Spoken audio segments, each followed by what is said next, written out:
Hi guys, welcome to Stock Brains. My name is Ayush और आज इस वीडियो में हम लोग बात करेंगे introduction to the wave principle chapter के बारे में। इस वीडियो में हम लोग एलियट वेव थ्योरी के बारे में बात करने वाले हैं और ये एक इंट्रोडक्शन वीडियो होगा। तो मैं आपको बहुत बेसिक से समझाने वाला हूँ कि क्या होता है एलियट वेव थ्योरी। मुझे पता है कि आप में से काफ़ी सारे लोगों ने एलियट वेव थ्योरी के बारे में सुना भी नहीं होगा। जब आपने CMT में एनरोल किया होगा तब आप में से काफ़ी सारे लोगों को पता चला होगा कि अरे एलियट वेव नाम की भी कोई चीज़ होती है। सो इस वीडियो में मैं आपको बहुत ही बेसिक लेवल से समझाने वाला हूँ कि ये एलियट वेव थ्योरी क्या होती है। फिर धीरे धीरे हम लोग थोड़े से एडवांस कंसेप्ट को समझते हुए चलेंगे। और ये जो चैप्टर है ना दोस्तों, बहुत ज़्यादा इंपॉर्टेंट चैप्टर है। तो इस पे आपको फोकस करना पड़ेगा क्योंकि एग्जाम से काफ़ी क्वेश्चन आ सकते हैं एलियट वेव थ्योरी से।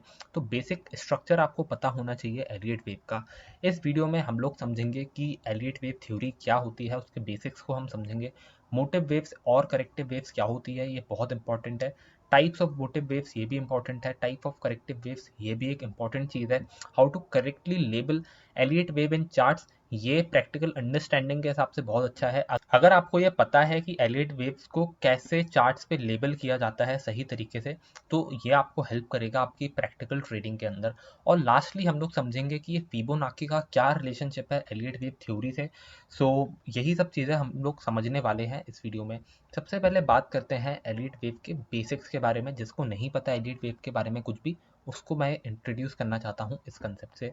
सो दोस्तों, एलियट वेव थ्योरी को 5+3 पैटर्न भी बोला जाता है। यहाँ पे ये जो 1 2 3 4 5 आप देख रहे हैं ना, ये वेव्स, ये होती है मोटिव वेव का पार्ट। और ये जो वेव ABC है, ये होती है करेक्टिव वेव का पार्ट। और जब हम मोटिव और करेक्टिव वेव को मिला देते हैं तो एक कंप्लीट एलियट वेव जो है वो बन के आ जाती है हमारे सामने। जैसा मैंने आपको बताया, यहाँ पे दो वेव्स हैं। पहली है आपकी मोटिव वेव्स या मोटिव फेज आप इसको बोल सकते हैं। दूसरा है आपका करेक्टिव फेज। अब जैसा कि आप लोग डायग्राम से देख सकते हैं, ये जो मोटिव वेव है ना, ये दर्शा रही है प्राइमरी ट्रेंड को। जो मार्केट का प्राइमरी ट्रेंड है ये उसको दर्शा रही है। और ज़रूरी नहीं है कि मार्केट का प्राइमरी ट्रेंड हमेशा अप ही रहेगा, मार्केट का प्राइमरी ट्रेंड डाउन भी हो सकता है। और जो करेक्टिव वेव है वो डाउनवर्ड डायरेक्शन की जगह अपवर्ड डायरेक्शन में भी बन सकती है अगर डाउन ट्रेंड है तो। इस टाइप से ये पैटर्न पूरा काम करता है। लेकिन अगर जो प्राइमरी ट्रेंड है वो अप है, तो आपको ये जो नंबरिंग है फिर 1 2 3 4 5 करके करनी पड़ेगी, क्योंकि प्राइमरी ट्रेंड में जो भी वेव्स होती हैं उसको आप इस टाइप से नंबरिंग करते हैं। और जो भी हमारी करेक्टिव वेव्स होती हैं उसको आप लेटर से नंबरिंग करते हैं। आई होप आपको ये चीज़ समझ में आई होगी। अब मैं आपको स्टार्टिंग में ही एक एग्जांपल बता देता हूँ, लाइव एग्जांपल, कि लाइव इस पैटर्न को कैसे ड्रॉ किया जाता है चार्ट के अंदर। सो हम आ गए हैं ट्रेडिंग व्यू में। और ट्रेडिंग व्यू में मैं आपको अभी बताने वाला हूँ कि हम लोग कैसे एलियट वेव का जो कंसेप्ट है या जो एलियट वेव है उसको हम कैसे प्रैक्टिकली अप्लाई कर सकते हैं हमारे चार्ट के ऊपर। यहाँ पे मैंने निफ्टी 50 का 1 वीक का चार्ट लगा के रखा है। और एलियट वेव चार्ट को अप्लाई करने से पहले आपको एक चीज़ आइडेंटिफाई करनी पड़ेगी, उसका नाम है साइकिल। अब आपको साइकिल को आइडेंटिफाई करना पड़ेगा अच्छे तरीके से। अब साइकिल को आइडेंटिफाई करने का बहुत अच्छा तरीका ये है कि आप मार्केट के लोस को देखो। ये मेरे ख्याल से एक मार्केट का लो पॉइंट है। मैं थोड़ा सा अगर पीछे जाके आपको दिखा दूं तो आप देख सकते हो कि पिछले कुछ समय में ये वाला जो पॉइंट है ना, ये मार्केट का लो है।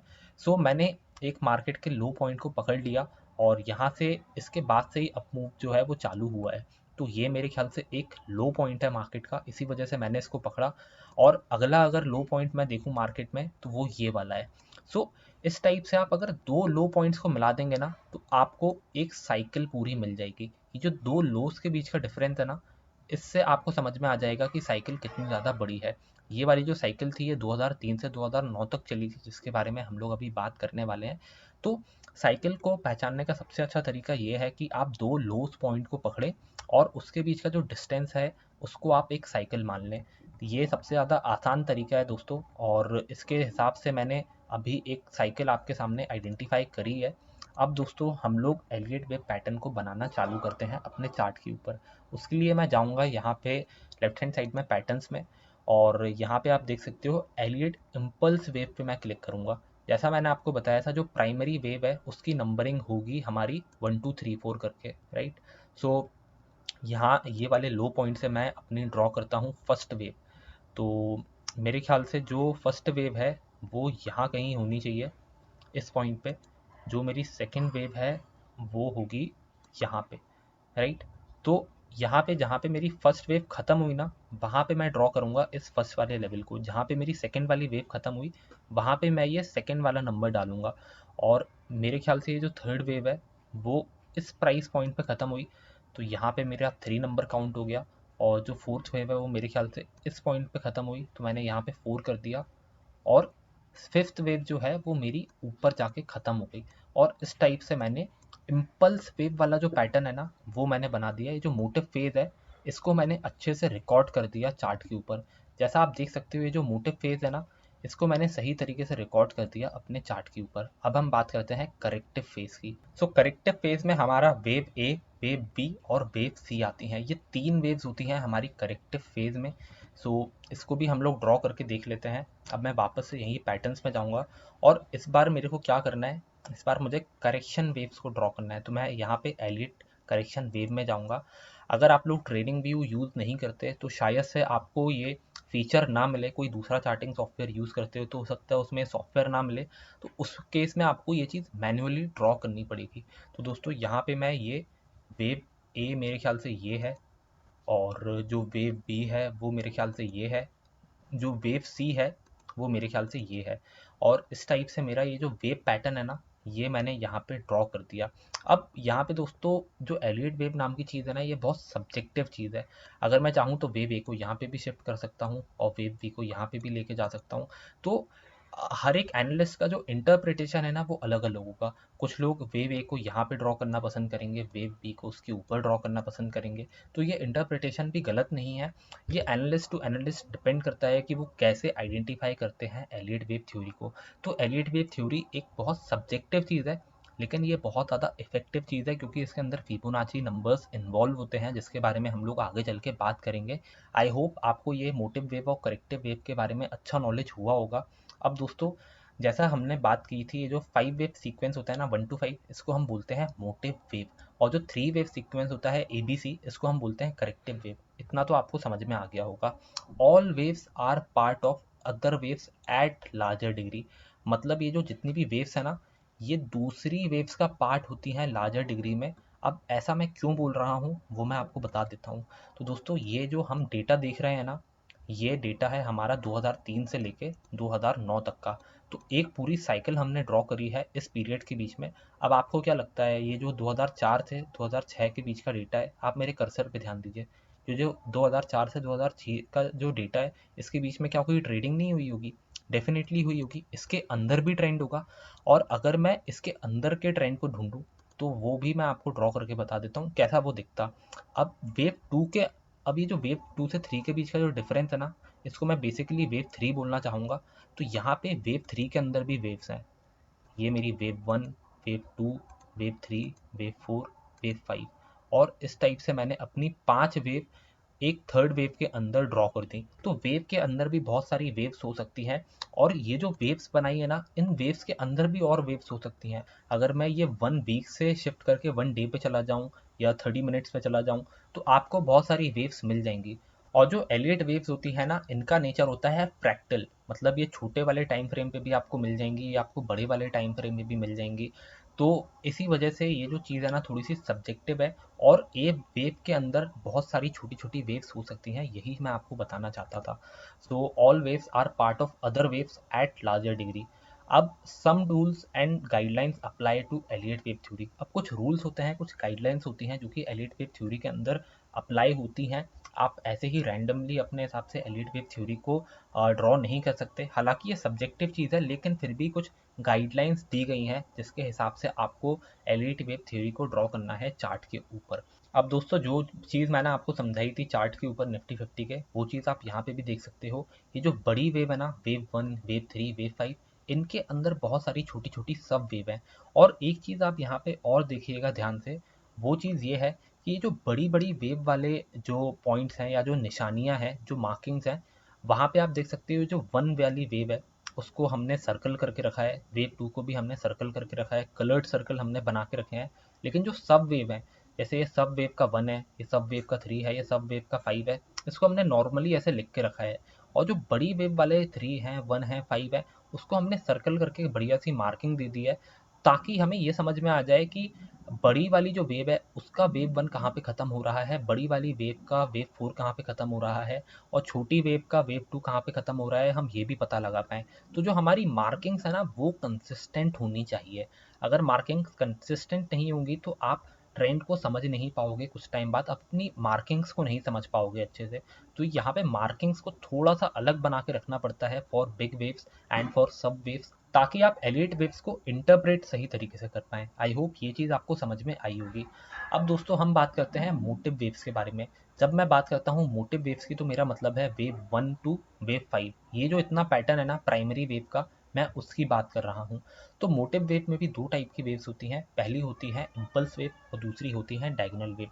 जो वेव डायगोनल वेव नहीं होती वो वेव होती है हमारी इम्पल्स वेव। अब ये जो मोटिव वेव वाला पैटर्न है ना दोस्तों, यहाँ पे मैं आपको एक दो चीज़ें समझा देना चाहता हूँ। जो मोटिव वेव वाला पैटर्न है इसके अंदर 5 वेव होती हैं, लेकिन इस वेव के अंदर भी ना दोस्तों ये जो वेव 2 है और वेव 4 है ये होती हैं करेक्टिव वेव्स। इनको हम करेक्टिव वेव क्यों बोल रहे हैं?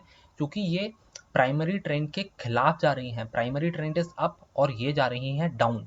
तो इसी वजह से हम लोग इसको बोलते हैं करेक्टिव वेव। और वेव 1, 3, 5 ये जो तीनों वेव है ना, ये तीनों वेव आपकी इम्पल्स वेव हो सकती हैं एक ट्रेंड के अंदर। अगर ये तीनों मोटिव वेव में से कोई एक वेव इम्पल्स वेव नहीं है तो वो होगी आपकी डायगोनल वेव, और जो वेव डायगोनल वेव नहीं है वो होगी आपकी इम्पल्स वेव। अब हो सकता है आपको ये चीज़ थोड़ी सी कंफ्यूजिंग लग रही हो अभी सुनने में, तो मैं आपको थोड़ी सी क्लैरिटी दे देना चाहता हूँ यहाँ पे। तो जो इम्पल्स वेव होती है ना दोस्तों, वो बहुत ही ज़्यादा कॉमन मोटिव वेव होती है। मतलब अगर स्पेसिफिकली आपको दिख नहीं रहा ना कि ये डायगोनल वेव है, तो वो मोटिव वेव ही होगी। अब मोटिव वेव के अंदर क्या होता है दोस्तों, जो वेव 3 है ना वो हमेशा ही एक इम्पल्स वेव होगी। अब इसका क्या मतलब हुआ वो मैं आपको समझा देता हूँ। ये जो 5 वे पैटर्न है ना, इसके अंदर ये जो वेव 3 है ये हमेशा ही एक इम्पल्स वेव होगी। इम्पल्स वेव मतलब एक स्ट्रॉन्ग वेव, और स्ट्रॉन्ग वेव में आपको मूवमेंट ज़्यादा मिलेगा as compare to wave 1 and wave 5। ऐसा इन जनरल होता है। कभी भी आपको ये नहीं देखने को मिलेगा कि जो वेव 3 है ना उसका मूवमेंट वेव 1 और वेव 5 से भी छोटा हो। तो wave 3 can not be the shortest, that is why ये हमेशा एक इम्पल्स वेव होती है। और ये स्ट्रॉन्गेस्ट फॉर्म है मोटिव वेव का, जैसा मैंने आपको बताया। तो इम्पल्स वेव बहुत स्ट्रांग होती हैं, और जो वेव स्ट्रांग नहीं है, थोड़ी सी वीक है, जो इम्पल्स वेव थोड़ी सी वीक है, वो हमारी डायगोनल वेव में आ जाती है। अब यहाँ पे 3 रूल्स हैं इम्पल्स वेव को आइडेंटिफाई करने के। तो वो 3 रूल्स कुछ ऐसे हैं।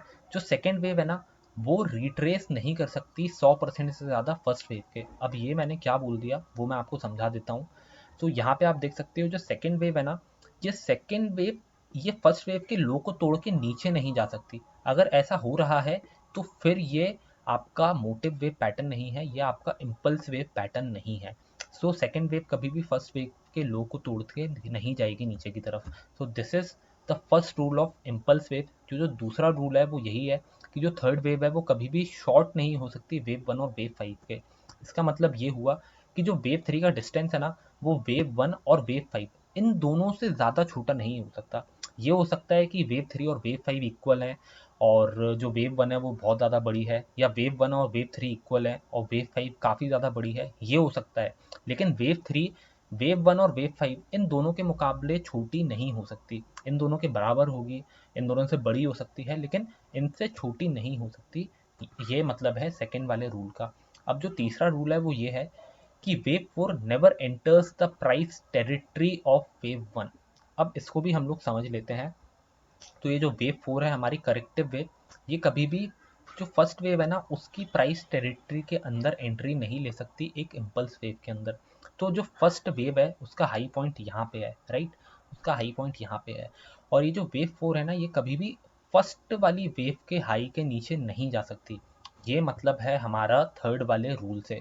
तो आई होप आपको ये इम्पल्स वेव के 3 रूल समझ में आए होंगे। ये इंपॉर्टेंट रूल्स हैं, तो इनको आप याद कर सकते हो। और अगर आप एलियट वेव को प्रैक्टिस करते हो चार्ट्स के ऊपर तो आई थिंक आपको ये चीज़ याद करने की ज़रूरत नहीं पड़ेगी। आपको समझ में आ जाएगा ऑलरेडी, आपको रटना नहीं पड़ेगा, आपको प्रैक्टिकल अंडरस्टैंडिंग हो जाएगी। तो अब दोस्तों हम बात करते हैं एक्सटेंशन के बारे में, जो कि एक कॉमन टर्मिनोलॉजी है एलिट वेव के अंदर जिसके बारे में आपको पता होना चाहिए। तो एक्सटेंशन बहुत ज़्यादा सिंपल है। जब भी दोस्तों कोई वेव बहुत ज़्यादा एक्सटेंड हो जाती है, बहुत ज़्यादा बड़ी हो जाती है, जब भी किसी वेव के अंदर काफ़ी ज़्यादा प्राइस मूवमेंट आ जाता है और बहुत स्ट्रॉन्ग ट्रेंड वो वेव अगर रिप्रेजेंट करती है तो हम बोलते हैं कि यार देखो एक्सटेंशन आ गया। इस वाले एग्जाम्पल में आप देख सकते हो जो वेव 3 है ना, जो यहाँ पे ख़त्म हुई है इस वाले पॉइंट के ऊपर, यहाँ पे आप देख सकते हो कि ये वेव 3 कितनी ज़्यादा खिंच गई है। जो वेव 1 है उसका डिस्टेंस बहुत छोटा है, वेव 5 का डिस्टेंस बहुत छोटा है, लेकिन वेव 3 जो है वो बहुत बड़ी है। तो ये वेव एक्सटेंड हो गई है बहुत ज़्यादा, इसका ट्रेंड बहुत स्ट्रॉन्ग रहा, इसी वजह से हम लोग बोल रहे हैं कि ये एक एक्सटेंशन है। अब ये एक्सटेंशन वेव 3 के अलावा आप वेव 5 के अंदर भी देख सकते हो, आप ये एक्सटेंशन वेव 1 के अंदर भी देख सकते हो। तो ये वेव 1, 3 और 5 इन तीनों वेव्स के अंदर किसी की भी वेव में आ सकता है। आई होप ये चीज़ आपको समझ में आई होगी। अब दोस्तों हम बात करते हैं ट्रंकेशन की, जो कि एक इम्पॉर्टेंट कंसेप्ट है एग्जाम के पॉइंट ऑफ व्यू से, लेकिन प्रैक्टिकली हो सकता है आपको ये चीज़ ज़्यादा देखने को ना मिले लाइव मार्केट्स के अंदर। सो यहाँ पे क्या होता है कि वेव 3 तक तो सारी कहानी सही चलती है, जैसा एलीट वेव का पैटर्न बनना चाहिए वैसे ही बनता है। लेकिन जब बात आती है वेव 5 की, तो वेव 5 को आइडियली वेव 3 के ऊपर क्लोज होना चाहिए, राइट। ये जो वेव 3 का हाई है ना, इसको तोड़ना चाहिए आइडियली एलीट वेव के पैटर्न के हिसाब से, लेकिन यहाँ पे वेव 5 का जो हाई है ना वो वेव 3 के नीचे बनता है। ये वेव 5 जो है वो एक्सटेंड नहीं कर पाती अपने प्राइस एक्शन को वेव 3 के ऊपर। और जब भी ऐसा होता है दोस्तों, जब भी वेव 5 जो है वो थोड़ा सा नीचे रह जाती है वेव 3 से, तो हम ऐसा मानते हैं कि यार मार्केट में ट्रंकेशन आ गया। और जब भी मार्केट में ट्रंकेशन आता है तो ये अच्छे साइंस नहीं होते हैं। जब भी ऐसा कुछ होता है तो जो बियर मार्केट आता है या जो करेक्शन आता है वो बहुत ही स्टीप होता है, और वो जो करेक्शन है वो हो सकता है ज़्यादा लंबे समय तक चले मार्केट के अंदर। तो ये होता है हमारा ट्रंकेशन का मतलब। अब दोस्तों हम बात करते हैं डायगनल की, जो कि दूसरा टाइप है मोटिव वेव का। अगर कोई वेव इम्पल्स वेव नहीं है तो वो डायगनल वेव होगी। सो दोस्तों ये जो डायगनल वेव होती है ना, उसमें सिर्फ एक ही रूल का डिफरेंस होता है इम्पल्स वेव से, और वो यही डिफरेंस होता है कि जो वेव 4 है ना, वो एंटर कर जाती है वेव 1 की प्राइस टेरिटरी को। जब हमने इम्पल्स वेव के 3 रूल्स की बात करी थी तो हमने ये चीज़ समझी थी कि जो वेव 4 है ना वो कभी भी वेव 1 की प्राइस टेरिटरी में एंट्री नहीं लेती।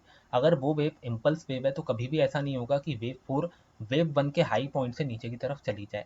लेकिन जब हम बात करते हैं डायगनल्स की, जब हम बात करते हैं डायगनल वेव की, तो बिल्कुल ऐसा ही होता है। जो वेव 4 है ना वो प्राइस टेरिटरी में एंटर हो जाती है वेव 1 की, और जो बाकी के 2 रूल्स होते हैं इम्पल्स वेव के वो डायगनल भी फॉलो करती है। अब जो एक डायगनल का पैटर्न होता है वो बेसिकली कॉन्ट्रैक्ट करता है, पर कभी कभी डायगनल पैटर्न जो है वो एक्सपांड भी कर सकता है।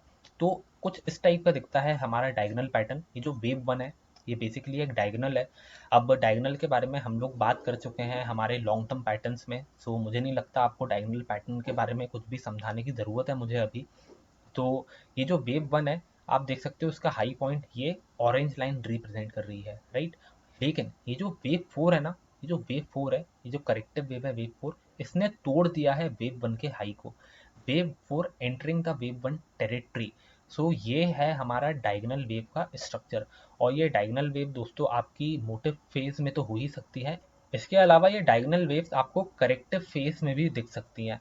सो ऐसे काम करती है हमारी डायगनल वेव्स। अब डायगनल वेव्स 2 टाइप की होती हैं। पहली होती है हमारी लीडिंग डायगनल, दूसरी होती है हमारी एक्सपांडिंग डायगनल। अब दोस्तों लीडिंग डायगनल में क्या होता है कि जो डायगनल पैटर्न है ना वो होता है कॉन्ट्रैक्ट, मतलब सिकुड़ता है वो, है ना। अब जो हमारा एक्सपेंडिंग डायगनल है वो थोड़ा सा अलग होता है, उसमें जो डायगनल है वो एक्सपांड होता है रादर देन कॉन्ट्रैक्टिंग, इसी वजह से हम लोग इसको एक्सपांडिंग डायगनल भी बोलते हैं।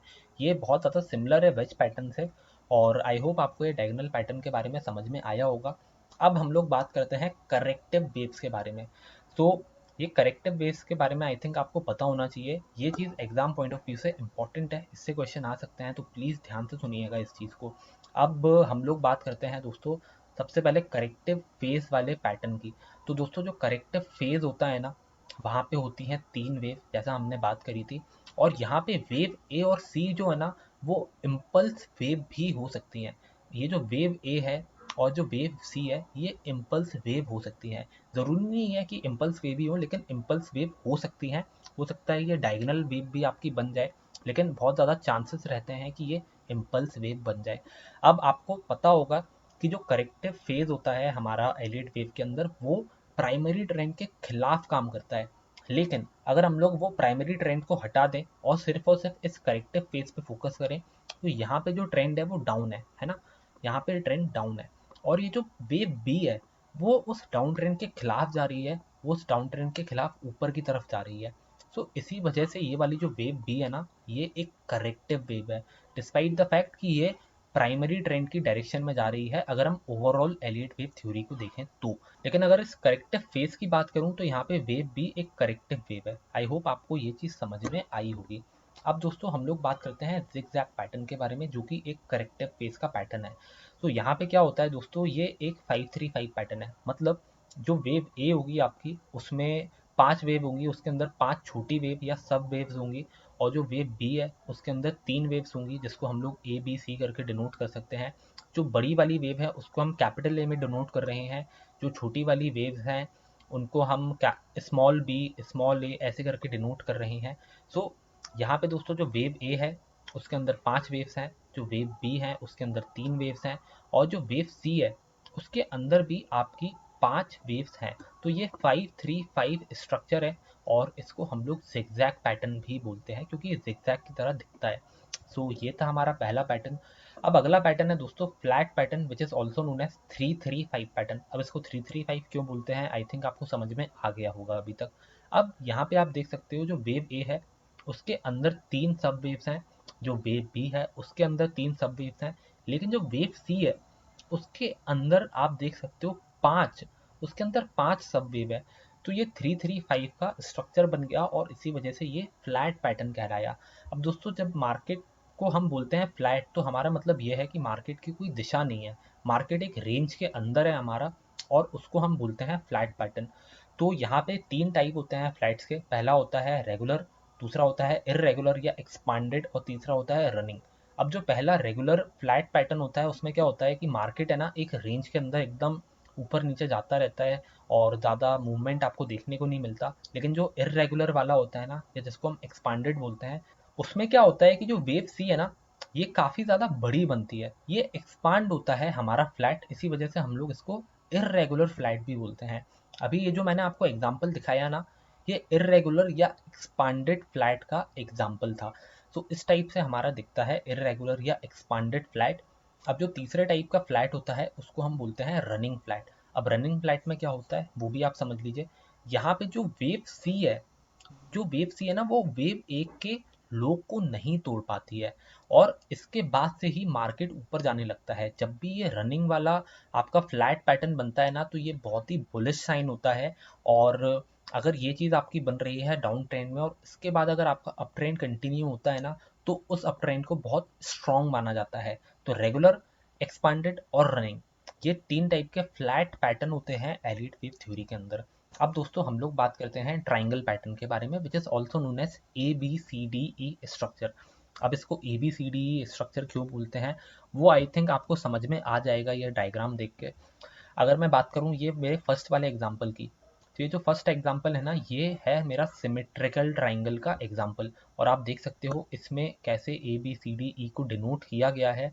तो मिनिमम यार 5 वेव तो हमें चाहिए एक ट्राइंगल को बनाने के लिए। और ये जो सेकंड वाला एग्जाम्पल है बेयरिश का, ये है मेरा असेंडिंग ट्राइंगल, है ना, ये वाला है मेरा असेंडिंग ट्राइंगल। तो यहाँ पे भी अगेन मेरे को 5 पॉइंट चाहिए एक ट्राइंगल को बनाने के लिए। सो इस टाइप से दिखता है हमारा ट्राइंगल पैटर्न एलियट वेव के अंदर, which is very much similar to our triangle pattern which we found in long term patterns. तो आई होप आपको ये ट्राइंगल पैटर्न के बारे में समझ में आया होगा। अब एक चीज़ मैं आपको बता देना चाहता हूँ दोस्तों, जो सब वेव होती है ना ट्राइंगल पैटर्न के अंदर, वो जिगजैग होती हैं या मल्टीपल जिगजैग पैटर्न्स होते हैं सब वेव के अंदर। जैसे कि अभी ये वेव ए है, तो हो सकता है वेव ए के अंदर आपको जिगजैग पैटर्न मिल जाए, या वेव सी के अंदर आपको जिगजैग पैटर्न मिल जाए, या हो सकता है वेव ए, वेव सी, वेव ई, इन तीनों के अंदर आपको जिगजैग पैटर्न मिल जाए। तो एक जिगजैग या मल्टीपल जिगजैग, दोनों टाइप के जिगजैग हो सकते हैं ट्राइंगल पैटर्न के अंदर। अभी हो सकता है आपको ये चीज़ इतनी ज़्यादा समझ में ना आ रही हो क्योंकि आपने प्रैक्टिकली अप्लाई नहीं किया है चार्ट के ऊपर, लेकिन जब आप प्रैक्टिकली अप्लाई करना चालू करोगे ना इन सारी चीज़ों को चार्ट के ऊपर, तो आई थिंक आपकी अंडरस्टैंडिंग बहुत अच्छी हो जाएगी इन सारे पैटर्न्स को लेके। अब दोस्तों कुछ वेरिएशंस के बारे में बात करते हैं जो कि हमें दिखते हैं ट्राइंगल के।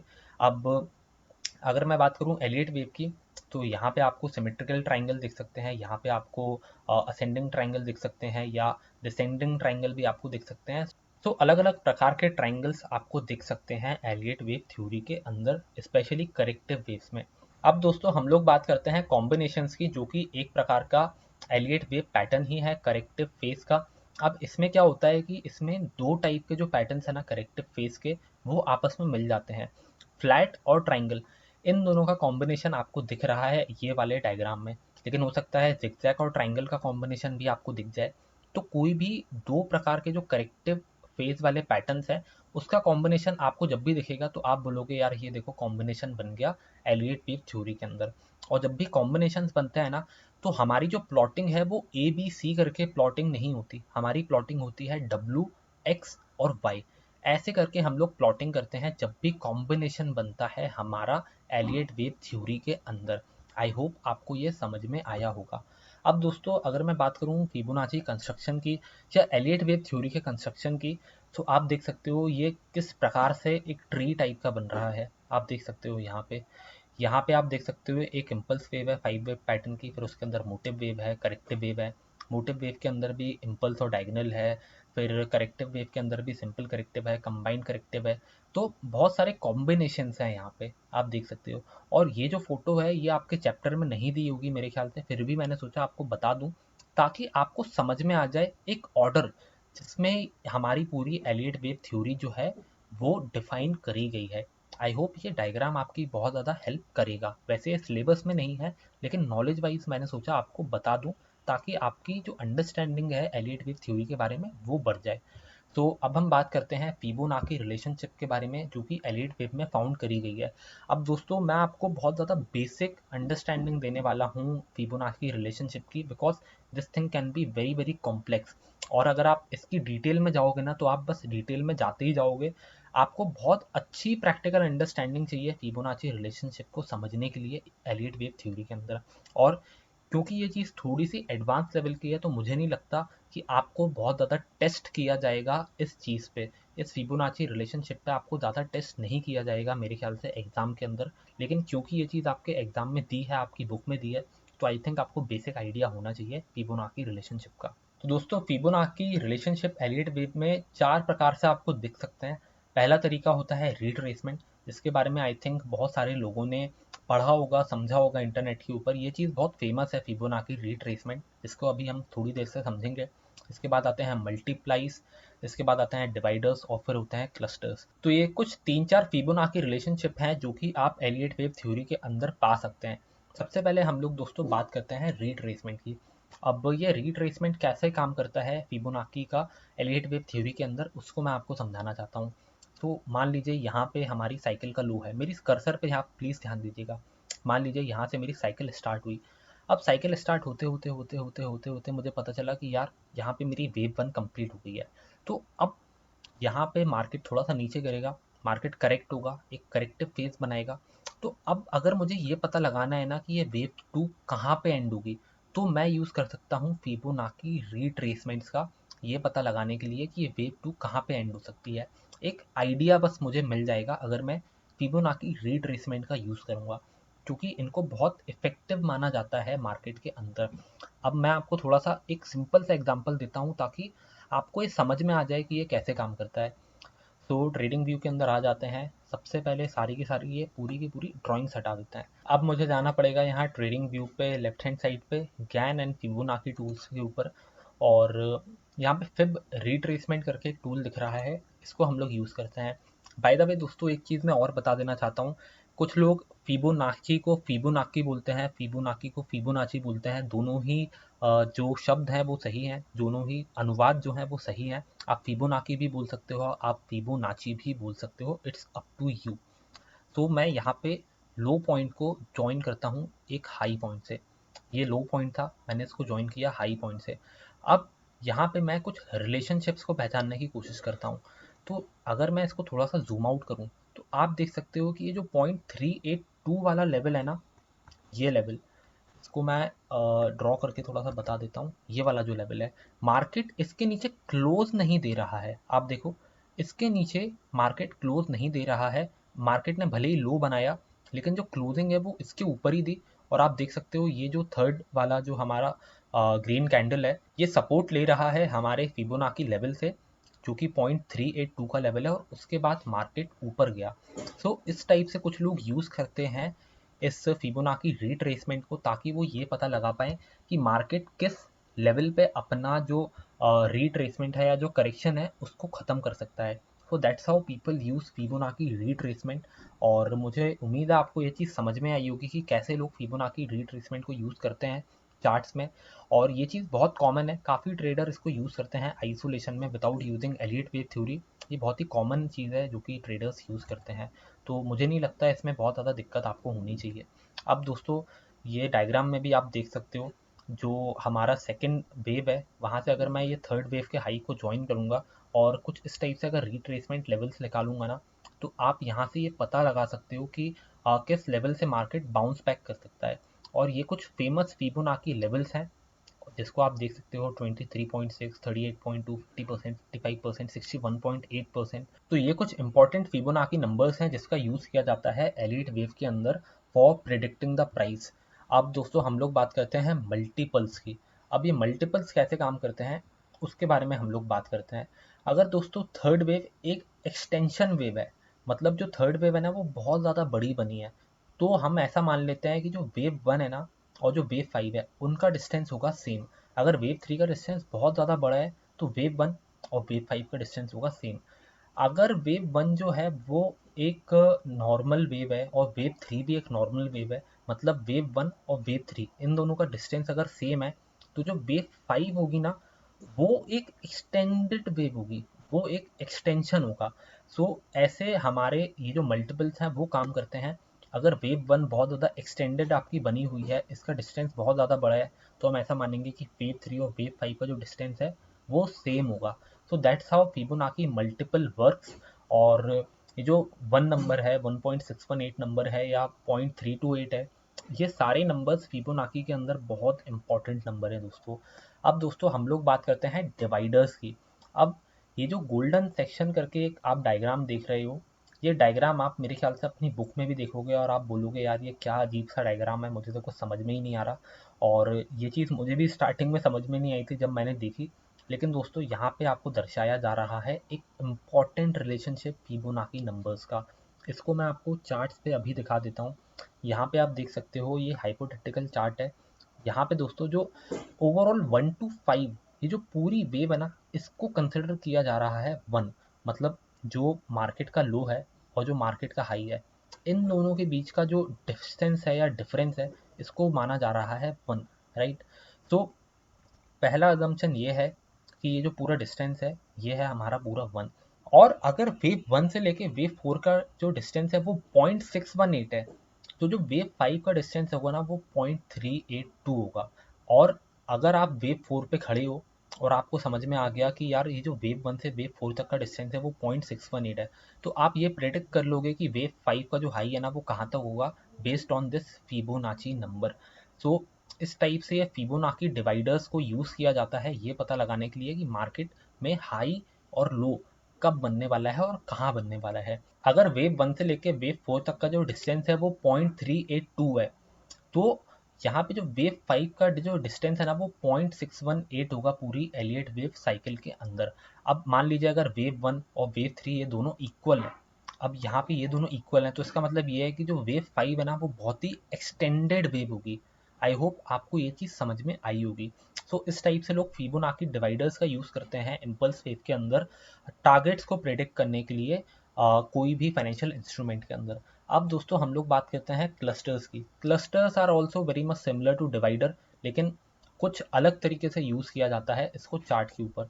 अभी दोस्तों हमने समझा था कि जो जो हमारा वेव वन का जो लो है और जो वेव फाइव का जो हाई है, इन दोनों के बीच का जो डिस्टेंस है ना उसको हम कंसिडर कर रहे थे 1। अगर इन दोनों के बीच का जो डिस्टेंस है वो 1 है, तो हम यहाँ से फिर ऐसा प्रेडिक्ट कर सकते हैं कि जो करेक्टिव वेव है ना वो कितना ज़्यादा दूर तक जाएगी, कितना नीचे तक गिरेगी। तो यहाँ पे फिबोनाची के कुछ लेवल्स होते हैं लाइक 0.618, 0.382, और इन लेवल्स को आप प्लॉट कर सकते हो चार्ट पे ऐसे हॉरिजॉन्टली। और जहाँ पे भी ये वेव सी का पैटर्न खत्म हो जाए, जिस फिबोनाची नंबर पे ये करेक्टिव फेज में मार्केट सपोर्ट लेने लगे, वहाँ पे आप समझ जाइए कि मार्केट ने अपना लो बना दिया है। और यही सेम चीज़ आप ये सेकंड वाले एग्जांपल में भी देख सकते हो। यहाँ पे जो फर्स्ट वाला केस था यहाँ पे 0.618 का करेक्शन आया, और जो सेकंड वाला एग्जांपल है यहाँ पे करेक्शन 0.382 का ही आया बस। सो इस प्रकार से आप क्लस्टर का यूज़ करके करेक्शन कितना दूर तक हो सकता है, कितना नीचे तक आ सकता है, इसका भी पता लगा सकते हो क्लस्टर का यूज़ करके। आई होप आपको समझ में आया होगा ये एलियट वेव के बारे में इस वीडियो से। अगर ये वीडियो अच्छा लगा हो तो इसको लाइक ज़रूर कीजिएगा। कोई सवाल हो आपका तो प्लीज़ कमेंट करें इस वीडियो के नीचे। इंस्टाग्राम पे आप फॉलो कर सकते हो अगर कोई पर्सनली क्वेश्चन पूछना हो आपको, और मेल भी कर सकते हो आप। And don't forget to subscribe to our YouTube channel Stock Brains. Thank you for watching this video. See you next time.